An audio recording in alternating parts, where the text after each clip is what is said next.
네, 어떤 노처녀가 매일같이 교회에 나와서 다음과 같이 기도를 했다고 합니다. 하나님, 저는 좋은 신랑이 필요합니다. 저에게 좋은 결혼할 신랑감을 보내주소서, 이렇게 기도했습니다. 자, 그런데 이렇게 매일 기도하는 마음과 마음에 아랑곳 없이 하나님께서는 도무지 그녀에게 좀처럼 이 좋은 신랑감을 보내주시지 않는 겁니다.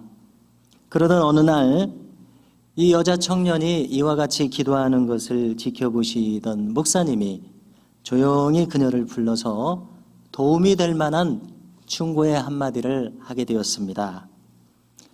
자매님, 우리가 자신만을 위해서 기도하기보다는 부모님이나 이웃을 위해서 한번 기도해 보십시오.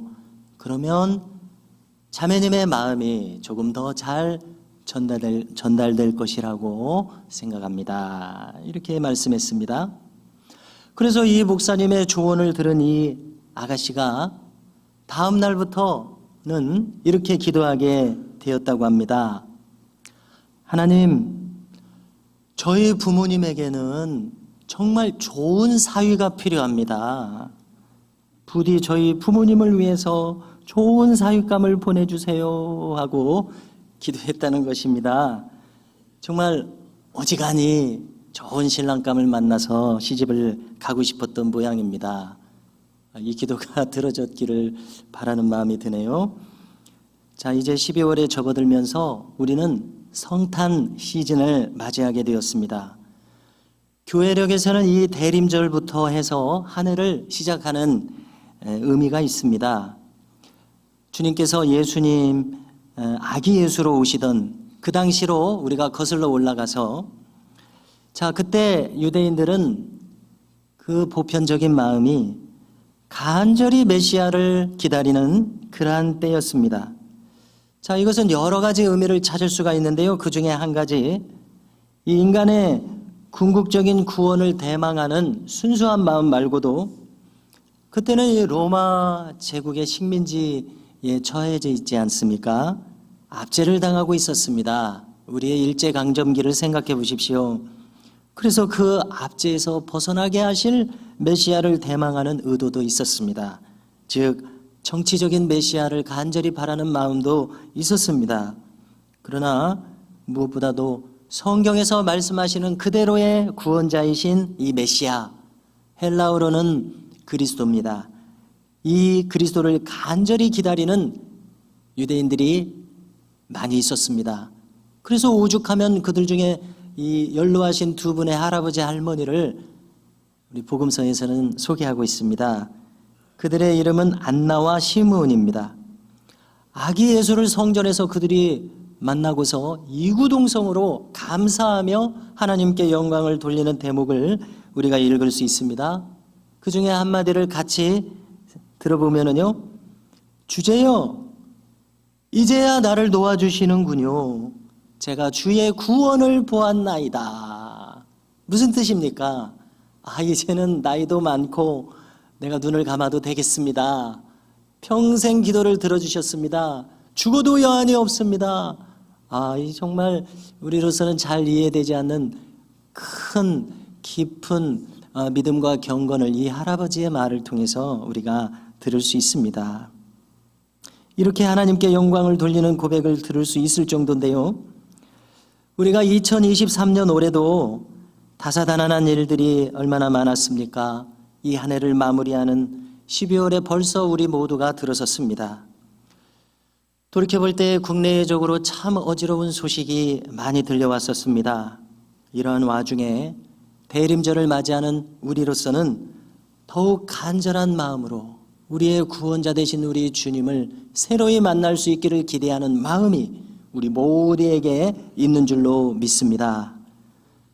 이 주님을 우리의 마음속에 새로이 영접하기를 기다릴 뿐만이 아니라 또한 장차 오실 영원한 생명과 영원한 구원을 약속하신 우리 주님의 재림도 같은 마음으로 기다리시는 이 성탄 시즌을 보낼 수 있기를 주님의 이름으로 축복합니다.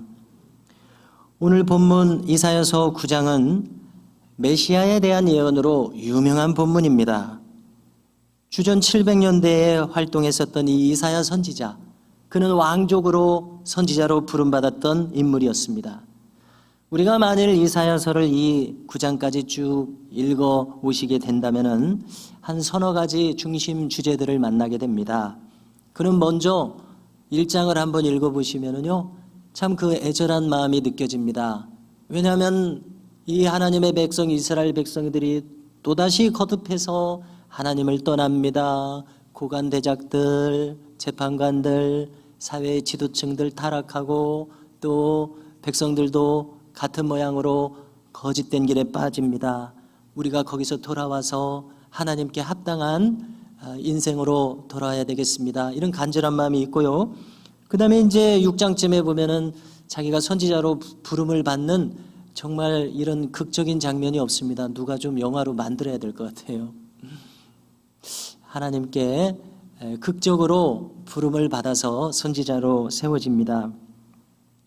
그리고 나서 이제 오늘 읽은 부분 앞부분에서는 자기의 자식들을 낳아서 이름을 짓는데요. 이 이름을 특별한 이름을 짓습니다. 참 긴 이름을 짓는데 그 뜻은 장차 앞으로 아수르라는 나라가 일어날 것이다. 그래서 이 나라를 심판할 것이다. 하나님이 심판의 도구로 쓰실 것이다. 그러니까 우리가 깨어나서 바른 신앙으로 언제든지 돌아가자. 이런 의미입니다. 아무튼 이 선지자의 삶 전체가 메시지가 되고 있죠. 그러다가 오늘 우리가 본문을 읽게 됩니다. 어떻습니까? 이러한 맥락에서 볼 때요, 오늘 본문을 읽으면서 우리는 좀 뜬금없는 느낌을 가지실 것이라고 생각을 합니다. 왜냐하면 갑자기 한 아기가 우리에게 낳고 이렇게 말하는 대목을 우리가 읽지 않습니까? 이것은 쭉 이어지는 맥락 속에서 요즘 말로 갑자기 크게 널뛰기한 느낌을 줍니다. 맥락을 갑자기 벗어나요. 그래서 우리가 분명히 깨닫게 되는 것은 성경은 정말로 계시적인 책이구나. 서서히 흐르는 이 맥락에서 벗어나서 갑자기 하나님이 하시고자 하시는 바가 등장합니다. 그렇죠? 그래서 하나님께서는 우리에게 자신을 확실히 보여주시기를 원하시고 계시는 것을 알 수 있습니다. 이렇게 성경은 곳곳에서 우리에게 자신을 분명히 보여주십니다. 계시적인 하나님이십니다. 감추어 계시기만 하시지 않습니다. 이것은 우리의 인생을 봐도 마찬가지입니다. 지금 이 자리에 나아오기까지 저와 이 자리에 계신 모든 교우들께서는 아마 어떤 한 계기에서 하나님의 부르심을 크게 받았었을 것으로 저는 그렇게 확신하게 됩니다. 제가 잘 모르지만은요, 여기 이 이사야 선지자의 이 널뛰기한 느낌을 주는 하나님의 계시적인 말씀, 이 대목을 다시 한번 같이 들어보겠습니다. 오늘 말씀 9장 6절이죠. 이는 한 아기가 우리에게 낳고 한 아들을 우리에게 주신 바 되었는데 그의 어깨에는 정사를 메었고 그의 이름은 기묘자라 모사라 전능하신 하나님이라 영존하시는 아버지라 평강의 왕이라 할 것임이라. 이렇게 말씀하고 있습니다. 이 구절의 면면을 다시금 자세히 살펴볼 기회를 꼭 가지시기를 권하고 싶습니다. 만약에 그렇게 하신다면은 우리는 나를 향하신 예수님의 이 모습들을 이 구절 속에서 반드시 발견하게 될 것이라 이렇게 믿어집니다. 이 구절의 중간 즈음을 다시 주목해 보십시오. 그는 전능하신 하나님이라 할 것임이라. 아니 도대체 어떤 아기가 태어나서 하나님이라 불릴 수가 있겠습니까? 도대체 역사상 그런 일이 있었겠습니까? 인류의 역사 속에서요. 예수님을 제외하고서는 그렇게 불리울 만한 사람이 없었습니다. 그러한 역사가 없었습니다. 동서고금의 그 숭고하다는 책들과 종교들을 살펴보십시오. 그런 일은 우리가 들은 일이 없습니다. 예수님 외에는요. 또 이어지는 구절에서 영존하시는 아버지라. 역사상 어떤 아이가 영존하시는 아버지라 일컬음을 받습니까? 영존한다는 말이 무슨 뜻입니까? 영어로는 everlasting, 영원토록 지속하시는, 영원토록 존재하시는 하나님 아버지시라. 이 세상에 어떤 아기가 이러한 칭함을 받는단 말입니까? 이처럼 이 본문은 인간 이사야로서는 도저히 스스로 창작해낼 수 없는, 하나님으로부터 받지 않고서는 말할 수 없는, 그렇지 않습니까? 이러한 내용을 담고 있기에 계시의 극치를 보여주고 있는 본문입니다. 우리가 때때로 이 선교사님들의 경험과 간증들을 듣고서 다 잊어버립니다마는 참 놀라운 간증들이 많이 전해지죠. 그 중에 한 가지를 나누고자 합니다. 아셀트라고 하는 선교사가 있었습니다.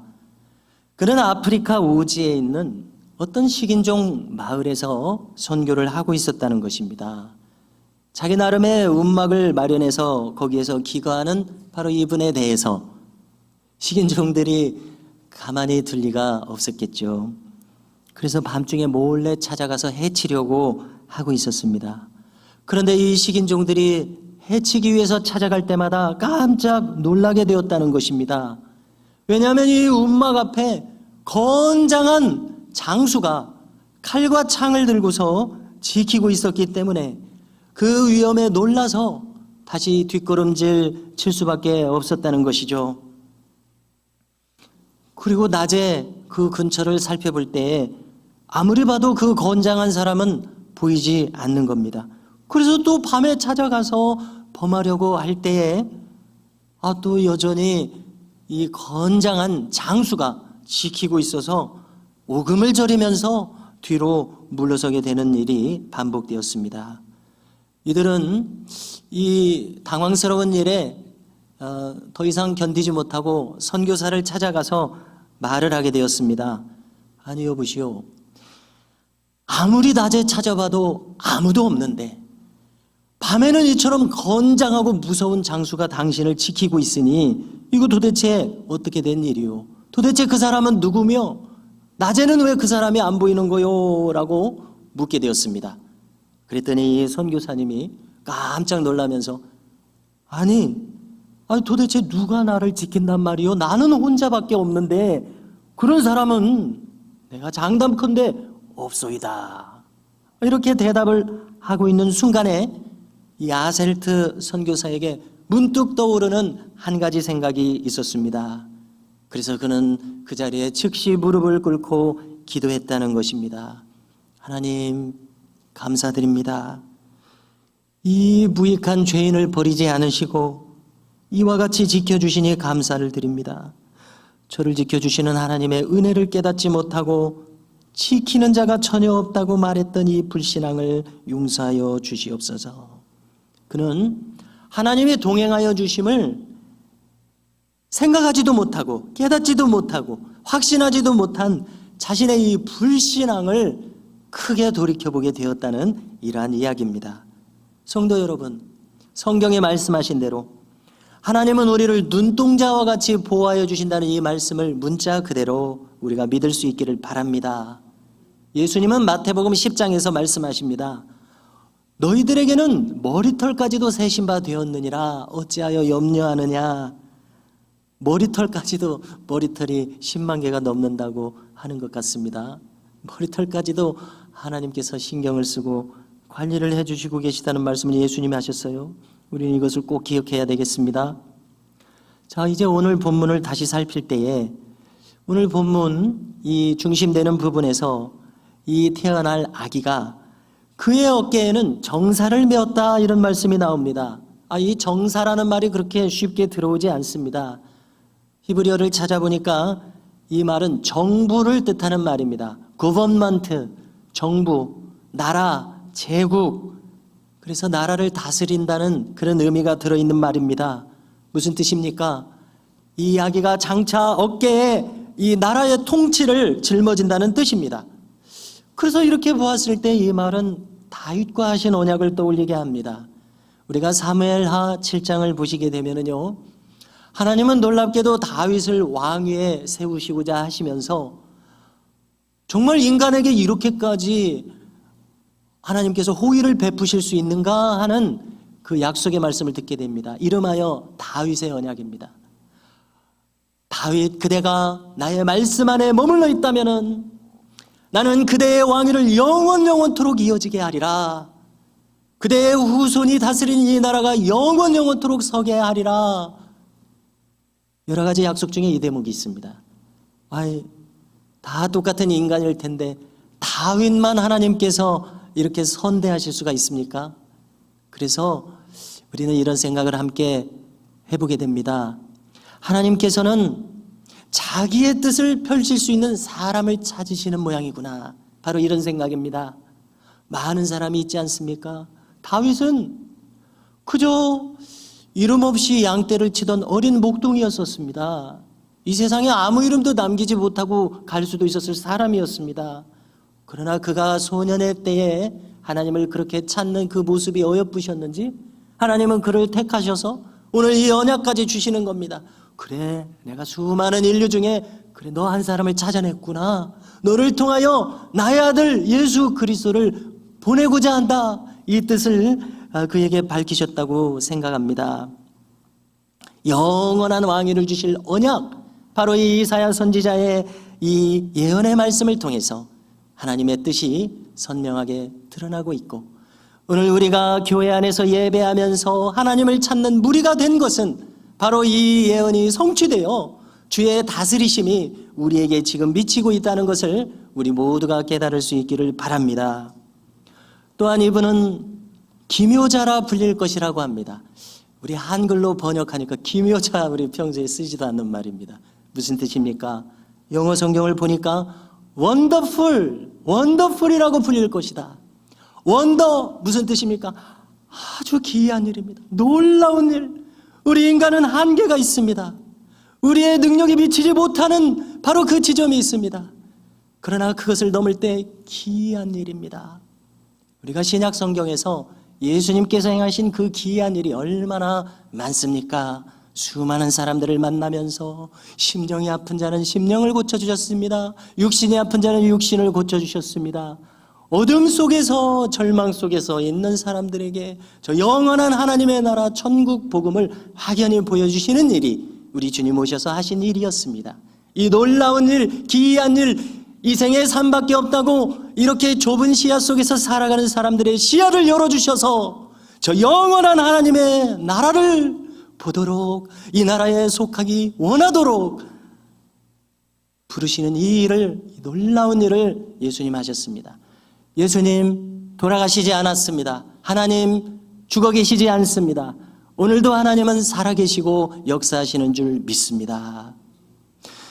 우리의 능력이 미치지 못하고 생각에 미치지 못하는 바로 그곳을 넘어서서 주님은 얼마든지 오늘도 우리에게, 우리의 자녀들에게 나의 삶에 놀라운 일, 기이한 일, 원더, 이러한 역사를 일으키시기를 기뻐하시고 원하시고 기다리시고 보여주시고자 하시는 분이 우리 하나님이신 것을 우리는 다시 확인해야 되겠습니다.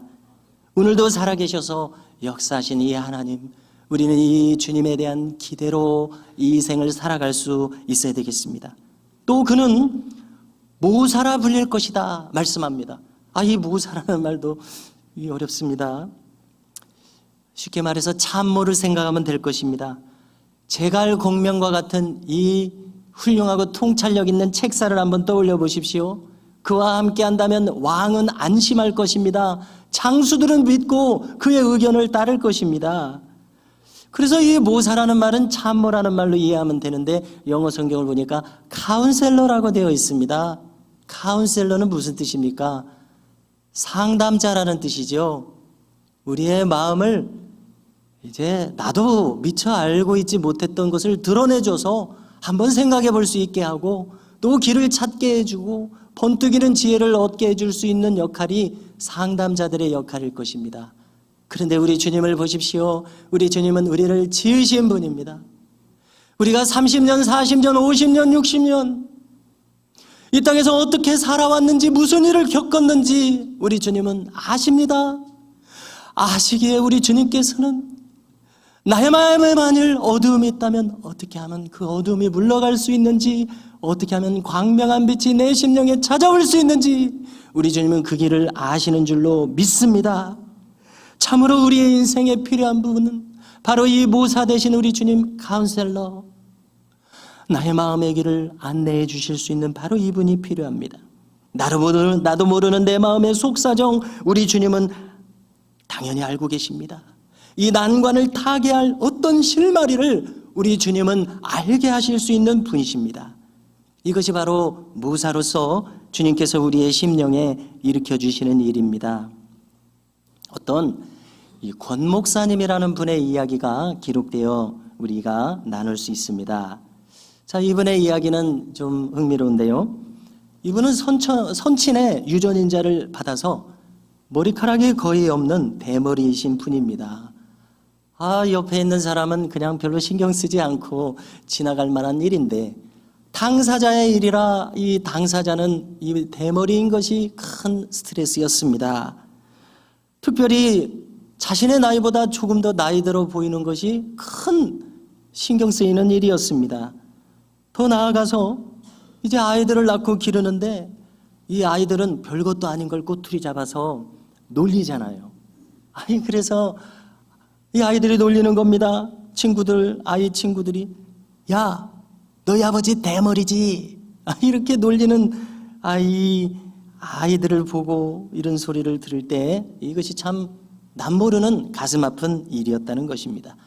오늘 주일 이 설교 시간에 목사님은 이와 같이 설교하게 되었습니다. 하나님께서는 우리 한 사람 한 사람을 사랑하시고 은혜를 베풀어 주십니다. 우리에게는 약점일 수 있는 것이 하나님의 오히려 큰 사랑일 수 있습니다. 이렇게 설교를 하고서요, 가만히 설교하시면서 생각해 보니까 자기에게도 약점이 있는데 이 약점이 대머리예요. 그래서 생각을 해보게 됩니다. 그러면 도대체 하나님께서는 나의 이 대머리를 통해서 나에게 무슨 유익을 주실 수 있단 말인가? 이런 의구심이 들었습니다.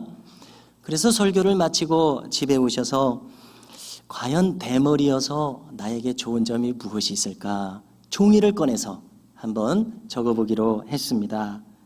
그래서 이렇게 한 가지씩 기록을 했다고 하는데요. 첫 번째로, 하나님께서 나를 너 참 잘했다, 하도 많이 이렇게 칭찬해 주셔서, 머리를 쓰다듬고 칭찬해 주셔서 머리가 이렇게 벗겨졌을 가능성이 있다, 이런 생각을 했고요. 두 번째로, 가만히 보니까 여성들에게는 대머리가 없는데 이 여자들이 말이 많은데 여자들이 적어도 한 가지는 감사할 일이 있구나, 이런 생각을 또 하고요. 세 번째로, 가만히 보니까 거지 중에는 대머리가 없는데 그래서 하나님께서 나를 이렇게 살게 하시는구나, 이런 생각을 하게 됐고요. 근데 저도 잘 모르겠습니다. 주변에 그 앞에 여성인데도 혹시 대머리가 있으면 저에게 좀 알려주십시오. 제가 잘 몰라서요. 또 네 번째, 이 대머리는 비누값을 아낄 수 있다. 샴푸, 물을 상당히 절감할 수 있다. 이렇게 생각을 하고요. 다섯 번째로, 하나님께서는 우리의 머리카락까지도 세신다고 하는데 하나님께서 머리카락 세시는 수고를 좀 덜어드릴 수 있다. 이런 생각을 어떻게 했는지 모르겠습니다. 자, 이런 이야기를 듣고 보니까 불편하고 약점으로 생각하고 인생의 괴로움이라고 생각했던 것이 한순간 생각을 달리하게 됨으로 말미암아 은혜로운 일이 될 수도 있다는 것을 알게 됩니다. 그래서 다시 한번 거듭 생각해 봅니다. 내 생각이 바뀌어서 중생하는 것이야말로 복음이구나. 내 생각이 바뀌면은 지금 이 상황은 여전히 그대로인데 하나님의 뜻을 거기서 발견할 수 있고 감사한 요소를 찾을 수 있구나, 이런 생각을 하게 됩니다. 또 오늘 말씀 이제 계속 살펴보실 때요, 주님께서는 영존하시는 아버지시라, 이렇게 말합니다. 어떻게 이사야 선지자가 이런 말을 자신의 입에 담을 수 있었는지 본인도 놀랐을 것 같습니다. 어떻게 한 아기가 태어날 것인데 그분은 영존하시는 아버지라 불리게 될 것인가? 어떻게 이러한 일이 있을 수 있단 말인가? 이런 생각을 할 수 있었을 것 같습니다. 성도 여러분, 주님 시대의 바리새인들과 서기관들은 정말 예수님의 모든 말과 행함에 대해서 참남하다의 한마디로 일축했습니다. 어떻게 하나님께서 당신만을 통해서 역사하실 수 있는가? 그리고 어떻게 당신은 사람들을 용서한다고 말할 수 있는가? 당신은 하나님의 아들이라고 스스로 말할 수 있는가? 그런데 오늘 우리가 이사야서에서 확인하지 않습니까? 어떤 아기가 태어날 것인데 이 메시아 외에 여기 해당되는 사람이 어디 있어요? 이 바리새인들, 대제사장의 무리들 누구보다도 성경 박사들입니다. 여기 분명히 영존하시는 아버지라 일컬어진다고 돼 있지 않습니까? 그래서 생각해 봅니다. 이분들은 신앙의 정점에 올라 있었던 분들입니다. 우리도 신앙을 추구하는데요, 우리가 성경을 읽었지만 하나님 말씀을 들었지만 실제로는 내가 못 믿고 있는 부분들이 있을 수 있겠구나, 이렇게 생각하게 됩니다. 우리는 이 대림절을 보내면서 우리 주님께서 영존하시는 아버지로 우리에게 오신 것을 다시 한번 확증하실 수 있기를 주님의 이름으로 축복합니다. 또 주님은 평강의 왕이라 일컬어진다고 합니다. Prince of Peace. 프린스는 왕자라는 뜻인데요, 또 왕이라는 의미로도 역사상 쓰이고 있습니다. 왕은 무슨 뜻입니까? 그 모든 일을 주관하는 주관자입니다. 정점에 올라와 있는 자입니다. 모든 것을 통치하는 자입니다. 무슨 일의 왕이다 그러면 최고라는 뜻 아닙니까? 그런데 주님께서는 Prince of Peace, 평강의 왕이시라, 이렇게 말씀하십니다. 우리를 포함해서 이 세상의 모든 사람들은 내 마음에 참 평강이 오기를 그렇게들 간절히 구하고 있습니다. 어떠십니까? 저와 여러분은 어떠십니까?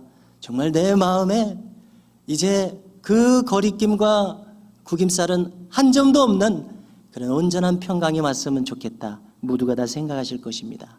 오늘 이사야 선지자는 메시아로 오실 그분은 바로 이 평강의 왕이시라 말씀하고 있습니다. 어거스틴의 한마디 말씀을 우리 함께 주목하고자 합니다. 어거스틴은 그의 참회록 첫 페이지에서 이렇게 기록합니다. 주님 안에서 안식을 발견하기까지 우리의 마음은 평화를 누릴 수 없습니다. 이 어거스틴의 삶을 이해하면 이 말을 더 잘 이해할 수 있는데요, 어거스틴은 그 누구보다도 젊은 시절을 지내면서 도덕적으로 타락했던 사람입니다. 종교적 신앙적으로도 깊이 타락했던 사람입니다. 그래서 그의 이 절절한 마음은 도무지 평화를 찾을 수 없었던 것을 우리가 엿볼 수 있습니다. 이제 먼 길을 돌아와서 돌이킨 어거스틴은 과연 이렇게 말할 수 있었던 것입니다. 주님 안에서 안식을 발견하기까지 우리의 마음은 평화를 누릴 수 없습니다. 성도 여러분, 어거스틴의 별명이 있습니다. 은총의 박사라는 별명이 있습니다. 얼마나 하나님의 은혜를 절절히 간구했으면은, 그리고 얼마나 그것을 자주 말했으면은 은총의 박사, 입만 열면 은혜를 얘기했다는 것이죠. 그렇습니다. 죄가 많은 곳에 은혜가 많다고 사도 바울도 말하지 않았습니까? 그래서 그가 참 평안을 얻을 수 있었던 것은 하나님의 은혜를 허락받았기 때문입니다. 성도 여러분, 우리 모두는 오늘 대림절을 맞았습니다. 이미 우리에게 구주로 오신 우리 주님을 마음 깊이 다시 영접하는 시간과 기회를 가지실 수 있기를 바라며, 무엇보다도 다시 오셔서 이 모든 어두움이 전혀 없어지는 영원한 나라를 우리에게 주시기를 기뻐하시는 이 재림의 예수님을 기다리시는 우리의 인생과 신앙이 되실 수 있기를 바랍니다. 오늘 주신 이사야 9장 6절의 말씀을 반드시 기억하시며 함께 묵상하고 싶습니다. 그의 어깨에는 정사를 메었고 그의 이름은 기묘자라, 무사라, 전능하신 하나님이라, 영존하시는 아버지라, 평강의 왕이라 할 것임이라. 아멘.